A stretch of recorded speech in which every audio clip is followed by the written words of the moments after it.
अस्सलाम वालेकुम दोस्तों, मेरा नाम है साहिल और आप देख रहे हैं इस्लामिक नेम्स चैनल। फ्रेंड्स, आज हम बात करेंगे असफंद नाम के बारे में। असफंद नाम का मतलब होता है खुदा की कुदरत। तो जिनका नाम असफंद होता है उनके लिए हर महीने की 6, 15 और 24 यानी 6, 15 और 24 ये 3 डेट्स लकी और अच्छी होती हैं। अगर बात करें इनके लकी डे यानी लकी दिन की, तो लकी दिन इनके लिए सबसे बेस्ट रहेगा जुमा यानी फ्राइडे। जुमे का दिन इनके लिए बहुत अच्छा दिन है। अगर बात करते हैं इनके लकी कलर की, तो लकी कलर में इनको पिंक कलर यानी गुलाबी कलर और वाइट यानी सफ़ेद कलर, ये 2 कलर इनके लिए बहुत अच्छे और सूटेबल कलर हैं।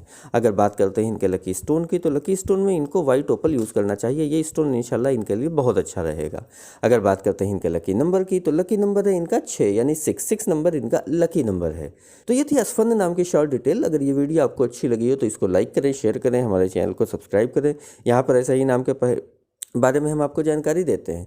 अगर आप भी अपने नाम के बारे में या किसी और नाम के बारे में जानना चाहते हैं तो कमेंट बॉक्स में उसका नाम लिखिए, बहुत जल्दी आपको उस नाम पे वीडियो मिल जाएगी।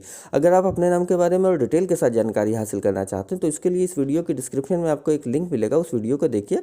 वहाँ पर मैंने जानकारी दे रखी है कि कैसे आप अपने नाम के बारे में और डिटेल के साथ जानकारी हासिल कर सकते हैं। तो जाइए उस वीडियो को चेक करिए। और आज की वीडियो में इतना ही, मिलते हैं आपसे अगली वीडियो में। जब तक के लिए अल्लाह हाफिज़।